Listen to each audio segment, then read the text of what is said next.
تو یہودیوں نے خام خام اپنے بچوں کو پریشان کیا، وہ عبرانی سکھاتے ہیں، یعنی وہ مذہب کو وہ کر رہے تھے کہ یہ یہودی عیسائی اسلام سب ایسے ہی ہے معاذ اللہ۔ میں نے ان سے کہا، میں نے کہا بھائی دنیا میں 3 ہی قومیں ہیں بڑی، یہودی، عیسائی اور اسلام، اور ان کی ٹوٹل آبادی ملا کے دیکھی جائے نا تو آدھی دنیا سے، آدھی آبادی سے زیادہ یہی ہیں، اور یہ تینوں اس بات کو مان رہے ہیں کہ پیغمبر دنیا میں آئے تھے، ابراہیم بھی آئے، یعقوب بھی آئے، اسحاق بھی آئے، موسیٰ بھی آئے، اور مذہب سے جنونی حد تک محبت کرتے ہیں یہ لوگ۔ بائبل اب تک ہے، بے شک تحریف شدہ ہو، لیکن نام بہرحال باقی ہے، اور ساری تحریف شدہ بھی نہیں ہے۔ ابھی تک چرچ کھلے ہوئے ہیں، جاتے ہیں دنیا، یہودیوں کے عبادت خانے کھلے ہوئے ہیں، وہ اسرائیل پر قبضے کی کوشش کر رہے ہیں کہ جی سلیمان علیہ السلام نے بنایا تھا، پھر مسلمان بھی مانتے ہیں ایسا ہوا تھا۔ تو یہ دنیا کی اتنی بڑی قوم غلط چیز پہ جمع نہیں ہو سکتی۔ غلط کا مطلب کہ ایسی چیز جس کا سرے سے کوئی وجود ہی نہ ہو۔ جھوٹ بول کے اتنی بڑی قوم کو پریکٹیکلی عملی دنیا میں نہیں لایا جا سکتا۔ اس کا مطلب عیسیٰ ابن مریم پیدا ہوئے تھے، ان کو اللہ نے معجزے دیے، یہودیوں نے ان کا انکار کیا، عیسائیوں نے ان کو مانا، موسیٰ علیہ السلام، یعقوب علیہ السلام۔ یہ جو تواتر کے ساتھ سینکڑوں ہزاروں سال سے یہ ایک چیز چلی آ رہی ہے، آپ اس کے وجود ہی کا انکار کر دو، یہ کھوپڑی تسلیم نہیں کرتی۔ خیر میں جلدی سے بات کو سمیٹتا ہوں۔ خبر جو ہے نا، خبر خوب سمجھ لیں، یہ جو باتیں میں کر رہا ہوں یہ کامن سینس کی باتیں، پوری دنیا میں یہ مانی جاتی ہیں، اس کا اسلام اور غیر اسلام سے تعلق نہیں ہے۔ دیکھو اسلام کو سمجھنے کے لیے کچھ چیزیں پہلے بیسک ہوں گی جو اسلام سے ہٹ کے ہوں گی،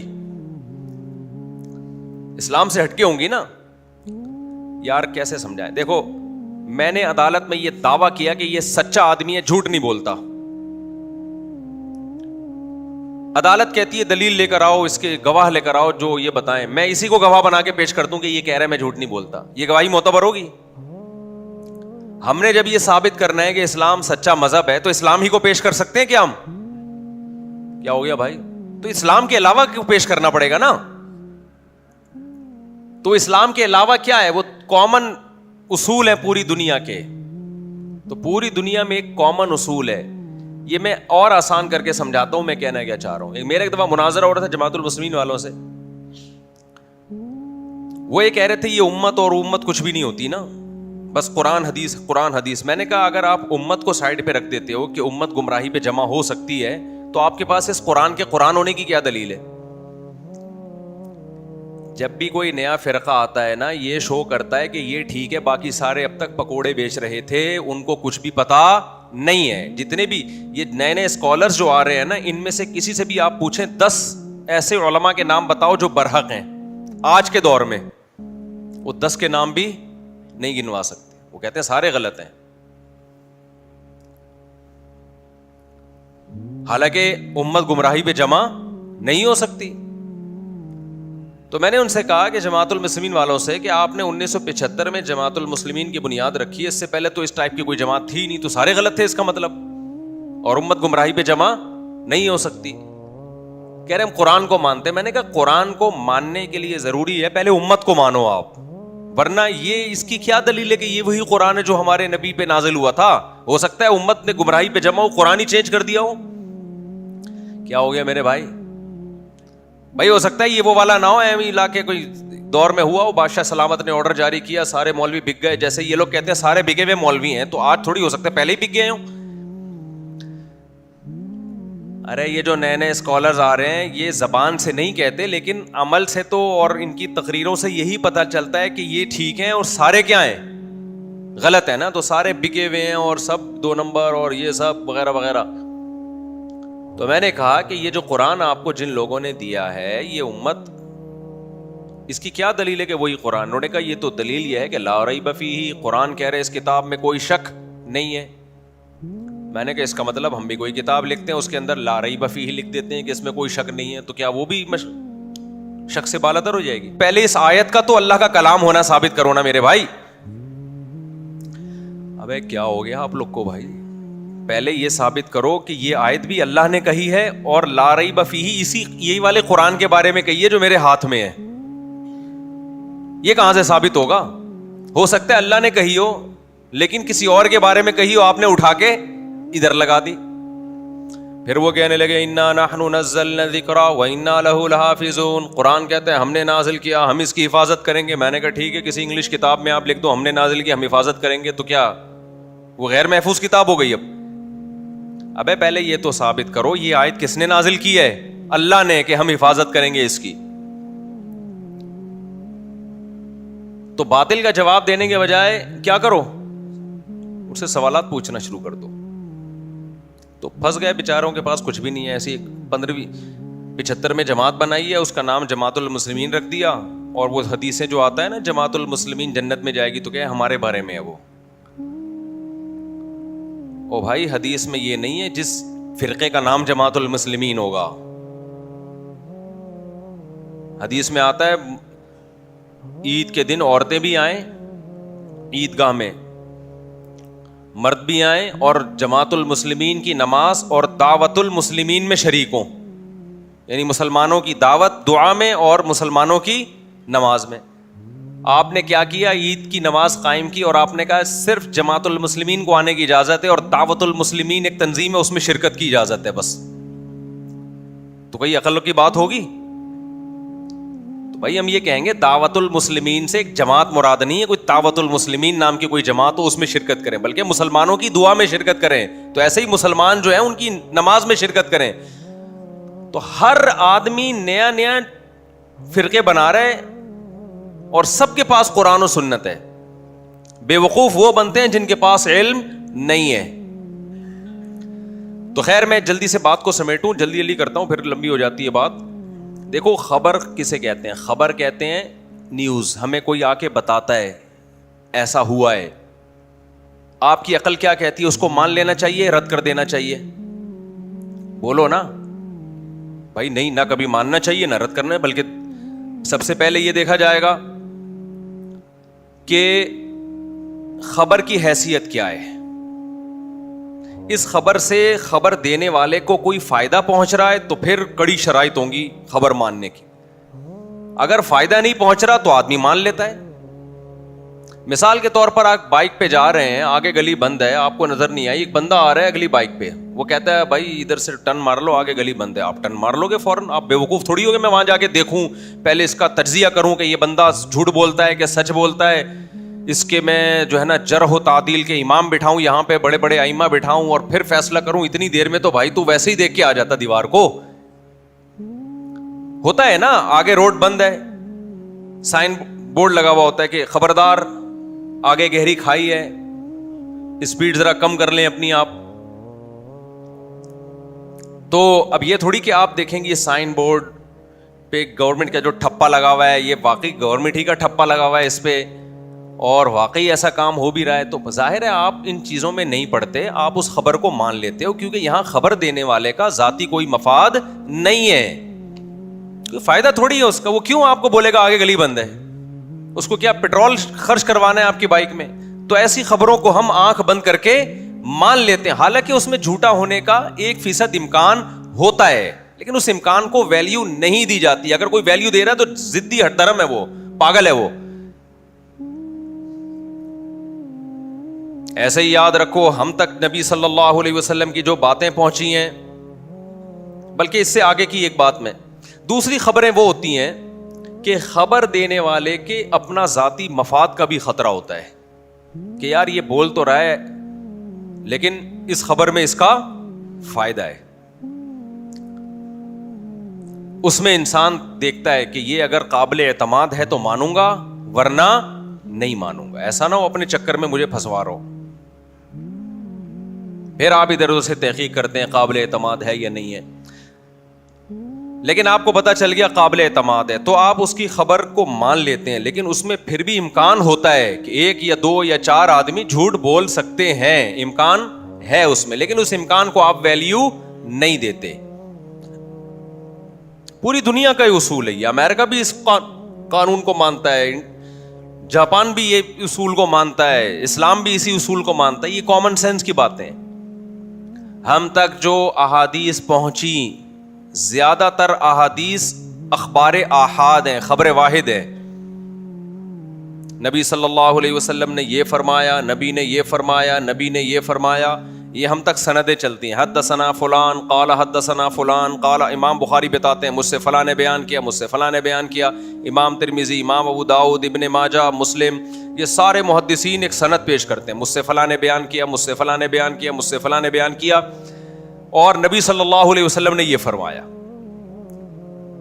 یہ بھی نیوز ہے, یہ بھی کیا ہے, یہ بھی خبر ہے.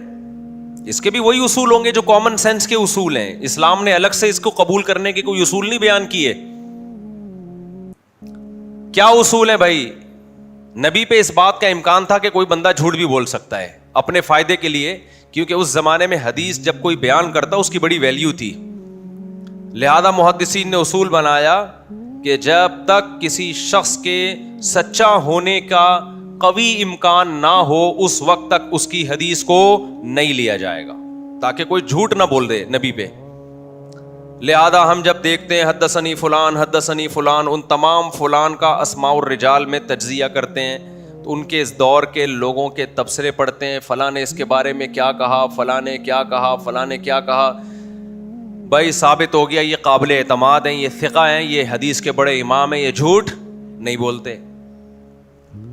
لہذا جب حدیث کے راوی, اس میں بڑی لمبی بحث ہے, میں تو عوام کے لیے سمیٹ رہا ہوں, صرف اتنا نہیں ہے علم. اصول حدیث صرف اتنی سی ہلکی چیز نہیں ہے جیسے آج کل یوٹیوب پہ اسکالرز آ رہے ہیں نا بیٹھ کے یہ حدیث صحیح ہے, یہ حدیث ضعیف ہے. اتنا آسان کام نہیں ہے. اصول حدیث میں باقاعدہ تخصص ہوتا ہے, 1-1 سال 2-2 سال کا, پورے سال پڑھا جاتا ہے. اور آج کل کے اسکالرز نے 1 مہینہ بھی نہیں پڑھا, پورے سال تو دور کی بات, اور فیصلہ کر رہے ہوتے ہیں یہ ضعیف ہے, یہ کیا ہے, صحیح ہے. ان کو اصول حدیث کی الف بے نہیں پتا. آپ ان سے پوچھ لیں حدیث صحیح کی تعریف بتاؤ, وہ نہیں پتا ہے. اردو کتابیں دیکھی ہوئی ہیں اور مجتہد بنے ہوئے ہیں, اور کہہ رہے ہیں یہ ابو حنیفہ شافعی ان کو فالو کرنے کی ضرورت نہیں ہے, اب اسلام آ گیا, اب اوریجنل اسلام. حالانکہ ایک عربی عبارت نہیں پڑھ سکتے وہ. عربی سیکھنے میں ہی 2 سال لگتے ہیں. مجھے عربی گرامر پڑھنے میں 2 سال لگے ہیں, اور ٹوٹل عربی گرامر ہی پڑھی ہے ہم نے اس دوران. اور کتنی پڑھی ہے یہ میں اس لیے کہہ رہا ہوں کہ جو آج کل لوگ مولوی کہتے ہیں ان کو آتا واتا کچھ نہیں ہے.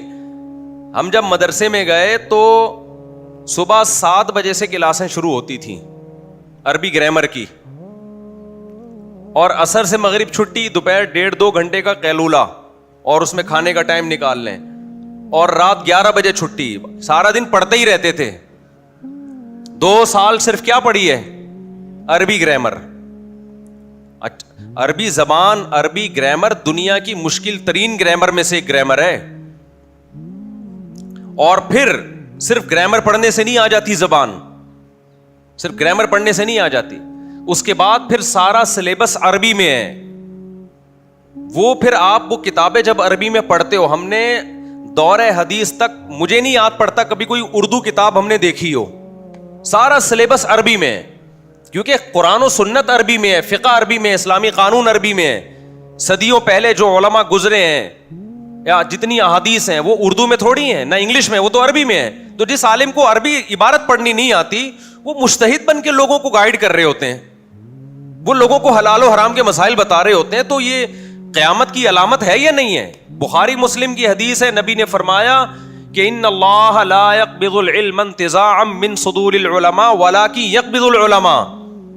اللہ تعالیٰ علماء کو اٹھانا شروع کر دے گا. فَإِذَا لَمْ يَبْقَ عَالِمٌ, جب عالم, یا لم يبقي عالمًا بھی ہے, لم يبقى عالمٌ بھی, جب علماء ختم ہو جائیں گے, اتخذ الناس جہالا رؤوسا, لوگ جاہلوں کو سردار بنائیں گے. فافتوا بغیر علم, بغیر علم کے وہ فتویٰ دیں گے لوگوں کو, جو آج کل ہو رہا ہے. آپ کہہ سکتے ہو تو دلیل سے بات کر رہا ہے. تو حدیث میں آتا ہے کہ لوگ ان کو فالو کریں گے, ان جاہلوں کو. کیوں کریں گے؟ اس لیے کہ لیبل لگایا ہوا ہوگا انہوں نے, لیبل اچھے لگے ہوئے ہوں گے, لیکن چونکہ عامی آدمی خود عالم نہیں ہوتا, اس لیے اس کے لیے غلطی پکڑنا بڑا مشکل ہوتا ہے کسی ایسے اسکالرز کی جو اس کو الو بنا رہا ہے. وہ الو سے ہلکا لفظ آ نہیں رہتا ہے, جو میں اسٹاپ ہوا نا تھوڑا سا, میں نے کہا الو کے علاوہ کچھ, لیکن آیا نہیں, بنا بھی الو ہی رہا ہوتا ہے. تو عربی گرامر, اس کے بعد پھر ساری کتابیں عربی میں ہیں. تو تو 8-9 سال. ہاں یہ ضرور ہے کہ کتابوں کی عربی بولنے سے آپ نے بہت سے ڈاکٹر دیکھے ہوں گے نا, سارا سلیبس انگلش میں ہے نا میڈیکل سائنس کا. اب ایک ڈاکٹر آیا کہ میں جناب میڈیکل سائنس میں بڑا ماہر ہوں. آپ نے کہا سر یہ میڈیکل سائنس کی کتاب ہے, ذرا اس کی ایک لائن آپ پڑھ کے, یا یہ دوا ہے اس کو انگلش میں ذرا پڑھ کے بتا دیں, کیا اس کی حفاظتی تدبیریں جو انگلش میں لکھی ہوئی کیا ہے, اس کو پڑھا ہی نہیں آ رہا, 20 غلطیاں کر رہا ہے. آپ کہو گے یار ڈاکٹر صاحب آپ نے کیا پڑھا ہے 4 سال MBBS میں, کیا اردو میں کتابیں پڑھی ہیں آپ نے یا پنجابی میں پڑھی ہیں؟ وہ کہے یار اصل میں ایکچولی میں نے انگلش سیکھی ہی نہیں ہے. ابے بھائی تمہارا, ہم نہیں کہہ رہے کہ تمہیں انگلش بولنی آنی چاہیے, اسپیکنگ پاور تو بالکل ایک الگ چیز ہے. بولنے کی طاقت پیدا ہونا وہ تو جب تک آپ پریکٹس نہیں کریں گے. بڑے بڑے ڈاکٹر ہم نے دیکھے انگلش بول نہیں سکتے, لیکن میڈیکل سائنس کی جو انگلش کی کتاب ہے وہ تو پڑھ سکیں گے نا. وہ بھی ایک لائن نہیں پڑھ پا رہا, اس کا مطلب یہ ڈاکٹر نہیں ہے. اردو بولتا ہے بھائی ایک دم فرفر, لیکن جہاں کوئی ہدایات آ جائیں وہ دوا کا نام غلط پڑھ رہا ہے, دوا کا نام نہیں, اس سے پیناڈول کو کچھ اور بول رہا ہے, ہجے کر رہا ہے پیناڈول کے, PANA پانا, پھر کہہ رہے نہیں پانا, یہ کر رہا ہے. اس کا مطلب یہ بالکل فارغ ہے میڈیکل سائنس کی فیلڈ میں. لیکن آج کل کے اسکالر سے کو آپ قرآن کی آیت پڑھ کے سنوا دیں یا بغیر زبر زیر پیش کے کوئی حدیث دیں اور بولیں یار اس کو پڑھ کے بتاؤ, میں دعوے سے کہتا ہوں یہ نہیں پڑھ سکتے. ان کو ہجے کرانی پڑتی ہے, با زبر با تا زبر تا, پھر جا کے حدیث پڑھتے ہیں. لیکن دعوے اتنے بڑے بڑے ایسے, تبھی کہتے ہیں جھوٹ جب بولنا ہو تو پھر طبیعت سے بولو تو مانا جائے گا, ورنہ پکڑے جاؤ گے آپ. تو یہ جو نئے نئے اسکالرز آ رہے ہیں نا, یہ جھوٹ تھوڑا نہیں بولتے, یہ بولتے ہیں بہت بڑا, بولتے ہیں بہت بڑے بڑے دعوے کرتے ہیں کہ میرے جیسا کوئی بھی نہیں ہے, اور میں جب بات کرتا ہوں قرآن کوئی بھی کر ہی نہیں سکتا یہ بات. تو یہ اتنا بڑا جھوٹ ان کو اس لیے بولنا پڑتا ہے کہ جب آپ دلائل کی دنیا میں خالی ہوتے ہو, علم کی دنیا میں فارغ ہوتے ہو, تو پھر چھوٹا جھوٹ پھر کانفیڈنس کے ساتھ جھوٹ بولو آپ. وہ بالکل وہی ہے کہ ایک آدمی گاؤں میں تھا تو کسی نے آ کے بتایا تیری بیوی بیوہ ہو گئی ہے. اس نے کہا میں زندہ ہوں تو میری بیوی کہاں سے بیوہ ہو گئی. اب جھوٹ کو مشہور کرنا تھا نا, اس کو یقین دلانا تھا. دوسرا آدمی آیا, اس نے بولا بھائی تیری بیوی بیوہ ہو گئی ہے. اس نے کہا یار میں جب زندہ ہوں تو میری بیوی کہاں سے بیوہ ہو سکتی ہے. تیسرے نے آ کے کہا بھائی صاحب تو یہاں بیٹھ کے کپڑے دھو رہے ہے, تیری بیوی کیا ہو گئی ہے, بیوہ ہو گئی ہے. اب تھوڑا سا نا ری ایکشن میں کمی آئی, اچھا یار لیکن میں زندہ تو کیسے بیوہ ہو گئی. چوتھا آیا, بھائی تو یہاں بیٹھا ہوئے تیری بیوی بیوہ ہو گئی ہے, نے رونا دھونا لگایا ہوا ہے, تو جا کے اس کی خیر خیریت پوچھ جا کے. یہ بھاگنے لگا تگڑ تگڑ. لوگوں نے پوچھا کیا ہوا, کہہ رہے یار میری بیوی بیوہ ہو گئی ہے. اس نے کہا تو زندہ ہے تو بیوہ کیسے ہو گئی. یار سمجھ میں تو مجھے بھی نہیں آ رہا, لیکن ہوئی ہے ضرور, بیوی بیوہ لازمی ہوئی ہے. تو طبیعت سے جب جھوٹ بولا جاتا ہے تو وہ مارکیٹ میں سوسائٹی میں چل جاتا ہے, طبیعت سے جھوٹ. خیر ہم کہاں سے کہاں چلے گئے.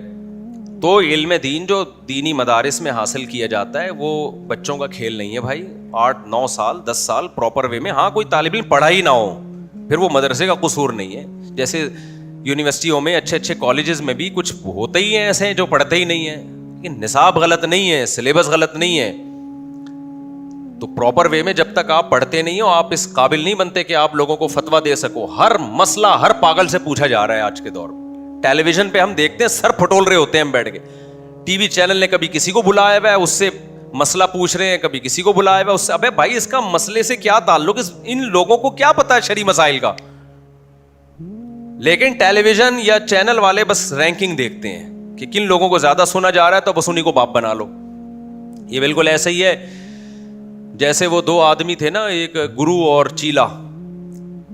وہ گئے کسی ایسے کنٹری میں, گرو نے بولا کہ وہ چیلا بڑا ہوتا ہے نا یا گرو بڑا ہوتا ہے, ہندوؤں میں ہوتا ہے نا گرو. تو گرو نے کہا اس ملک میں چلتے ہیں وہاں انصاف بہت ہے. تو چیلے نے بولا حضور نہیں چلے, وہ صحیح ملک نہیں. انہوں نے کہا نہیں انصاف بہت ہے, سب کو ایک جیسا وہاں سب کے ساتھ معاملات ہوتے ہیں. چلے گئے جی, دیکھا وہاں ایکویلٹی کی بیس پہ سب کے ساتھ ایک جیسا سلوک ہو رہا ہے, سب برابر ہیں بھائی, کوئی مرد اور عورت کا فرق نہیں, امیر غریب کا فرق نہیں, سب کوئی بادشاہ نہیں, کوئی وزیر نہیں, سب ایک جیسے. تو یہ گیا کہ پھانسی ہو رہی تھی کسی کو, مجرم کو. جو مجرم تھا نا اس کی گردن بہت موٹی تھی, پھندے میں آ نہیں رہی تھی. تو جلاد نے بولا کہ گردن پھندے میں اس کی آ نہیں رہی ہے, لیکن چونکہ ہمارے ہاں مساوات ہے تو جس کی آ رہی ہے اس کو لٹکا دو. کیا خیال ہے؟ اس کی آ نہیں رہی تو سب مسلمان بھائی بھائی ہیں نا, سب انسان, ہیومن رائٹس, انسانیت. تو دیکھا گرو کی آ رہی تھی, ٹھیک ہے نا, وہ چیخ رہا ہے مجھے کیوں لٹکا رہے. انہوں نے بولا بھائی ہمارے یہاں مجرم اور غیر مجرم میں کوئی فرق نہیں, اگر اس کی گردن نہیں آ رہی تو پھر جس کی آ رہی ہے تجھے لٹکا دیتے ہیں. وہ جان چھڑا کے بھاگا, اس نے بولا بھائی ایسی مساوات سے میری توبہ. تو ٹیلی ویژن میں بھی یہی ہو رہا ہے کہ صحیح اسکالر یا تو ٹی وی والوں کو لفٹ نہیں کرا رہے ہوتے یا ان کو مل نہیں رہے ہوتے, تو جو مل رہا ہوتا ہے, جس کی رینکنگ زیادہ ہوتی ہے اس کو باپ بنا کے پیش کر دیتے ہیں, ان سے مسائل پوچھے جا رہے ہیں جی. اور اب پھینکے جا رہے ہیں, حدیثوں کے ترجمے غلط کر رہے ہیں. کس کو انسان بیٹھ کے ایکسپوز کرے کہ یار یہ غلط ترجمہ ہو رہا ہے, یہ حدیث کا یہ مفہوم نہیں ہے, یہ اپنی طرف سے لایا ہے, یہ حدیث ہی نہیں ہے. بعض اوقات حدیث ہی نہیں ہوتی.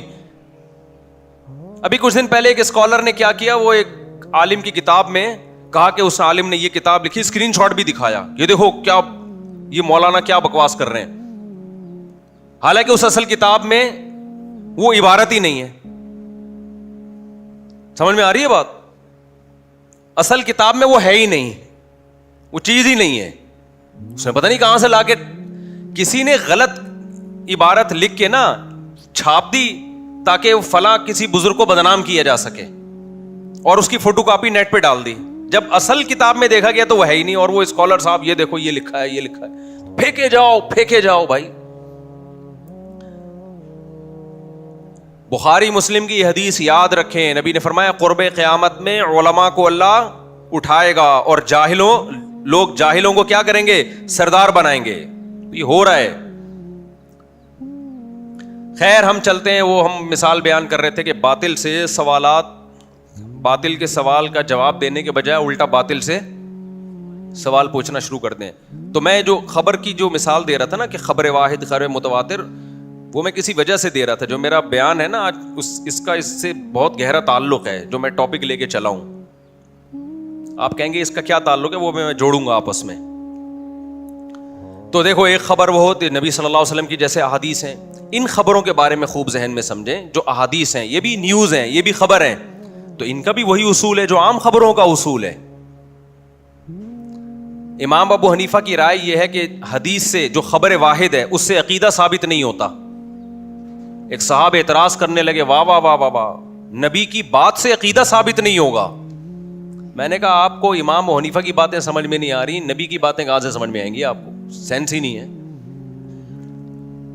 بھائی. جب ہم تک خبر واحد کے ذریعے کوئی حدیث پہنچتی ہے تو وہ خبر واحد نا.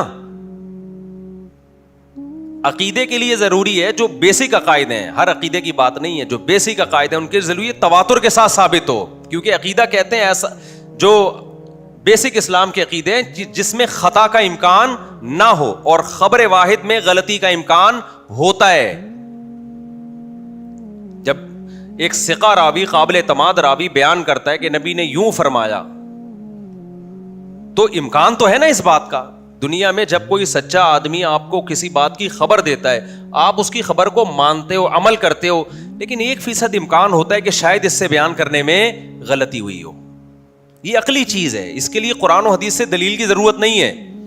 تو ایسے ہی جب نبی صلی اللہ علیہ وسلم سے ہم سنتے ہیں کہ نبی نے یہ فرمایا, تو ہم تک یہ 2 یا 4 واسطوں کے ذریعے خبر پہنچی ہوتی ہے.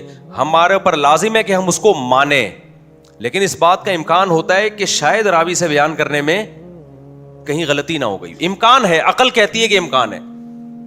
اب منکرین حدیث نے ایک طرف زیادتی کی. انہوں نے کیا کہا؟ انہوں نے کہا چونکہ امکان ہے لہذا حدیث کو رد کر دو. حالانکہ یہ بھی زیادتی ہے. جب کوئی سچا آدمی آپ کو آ کے خبر دیتا ہے تو صرف امکان کی بیس پہ اس کی خبر کو رد نہیں کیا جاتا. یہ تو صبح شام ایسا ہم دیکھ رہے ہیں. بھائی آپ جا رہے ہو, آگے 4-6 آدمیوں نے آپ کو بتایا کہ بھائی آگے کوئی حالات خراب ہوئے ہوئے ہیں, مار پیٹ ہو رہی ہے, ڈاکو کھڑے ہوئے ہیں, تو آپ راستہ بدل لیتے ہو نا. آپ کو چونکہ خبر واحد کا مطلب یہ نہیں کہ ایک آدمی, 2-4 افراد بھی جو بیان کر رہے ہوتے ہیں اس کو خبر واحد ہی کہا جاتا ہے. تو آپ اس خبر کی بیس پہ احتیاط کرتے ہو, اپنا راستہ بدل لیتے ہو. حالانکہ امکان ہوتا ہے کہ ایسا نہ ہو, ایسی بیوقوف بنا رہے ہو, لیکن اس امکان کو انسان ویلیو نہیں دیتا. تو جب خبر واحد کے ذریعے پیغمبر کا کوئی حکم ہم تک پہنچا تو ہم پر لازم ہے کہ اس حکم پر عمل کریں, نبی کا حکم سمجھ کے. اگرچہ اس کا امکان ہے کہ شاید کہیں خطا ہو گئی ہو بیان کرنے والے سے, لیکن اس خطا کو ویلیو نہیں دی جا سکتی. سمجھتے ہو کہ نہیں سمجھتے؟ اس کو ویلیو نہیں دی جائے گی کہ بھئی ایسا امکان تو ہر جگہ ہوتا ہے, لیکن امکانات کی بیس پہ. دیکھو آپ جب کہتے ہیں میرے ابا ہیں, امکان ہے کہ شاید نہ ہو, لیکن آپ یہ امکان اپنے ابا کے سامنے پیش کر کے دیکھو, یا تو آپ ہو گئے یا ابا ہوں گے. تو ایسے امکانات کو ویلیو نہیں دی جاتی. ہاں, ایسے امکانات کو ویلیو جب دی جاتی ہے جب ان کے مقابلے میں متواتر خبر کھڑی ہوئی ہو, متواتر خبر موجود ہو. نہیں آئی بات؟ کچھ خبریں آحاد ہوتی ہیں, کچھ متواتر. متواتر کسے کہتے ہیں؟ اتنے لوگ بیان کر رہے ہیں کہ عقل کہتی ہے اتنے سارے انسان جھوٹ پہ جمع نہیں ہو سکتے, جبکہ یہ مختلف علاقوں میں رہتے ہیں, ان کی کوئی گول میز کانفرنس بھی نہیں ہوئی آپس میں.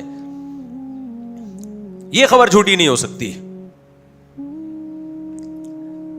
جیسے آپ کو کسی نے بتا دیا یہ آپ کے ابا ہیں, 2-4 لوگوں نے بتا دیا, آپ گاؤں میں کہیں پیدا ہوئے, آپ نے مان لیا, ماننا واجب ہے, حالانکہ امکان ہے کہ شاید نہ ہو.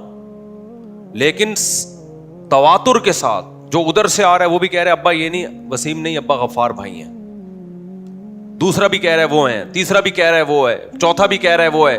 جب تواتر سے ثابت ہو جائے گا تو پھر تواتر کے مقابلے میں خبر واحد کی ویلیو بولو نہیں. پھر آپ شک میں پڑو گے بھائی یہ اتنے سارے لوگ جھوٹ پہ جمع نہیں ہو سکتے, اور ان کا آپس میں کوئی گول میز کانفرنس کا بھی کوئی امکان نہیں ہے کہ انہوں نے جوڑ کر لیا ہو.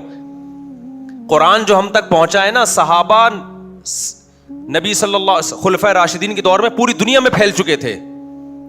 مصر میں بھی, کوفہ میں بھی, بصرہ میں بھی, دمشق میں بھی, فرانس تک مسلمانوں کی فوجیں پہنچ چکی تھیں, یورپ آدھا فتح ہو چکا تھا.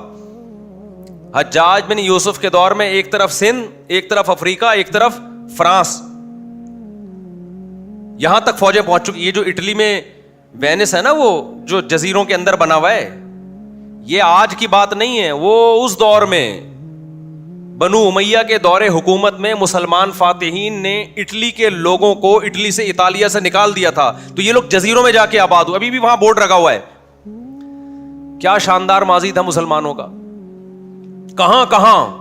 اب آپ بتاؤ, ایک آدمی کوفہ میں بھی وہی حدیث بیان کر رہا ہے, کوفہ میں بھی وہی قرآن پڑھا جا رہا ہے, بصرہ میں بھی وہی قرآن پڑھا جا رہا ہے, دمشق میں بھی وہی قرآن پڑھا جا رہا ہے, آذربائیجان میں بھی وہی قرآن پڑھا جا رہا ہے, اور سندھ میں بھی وہی قرآن پڑھا جا رہا ہے. محمد بن قاسم ملتان تک پہنچ چکا تھا, ملتان میں بھی وہی قرآن.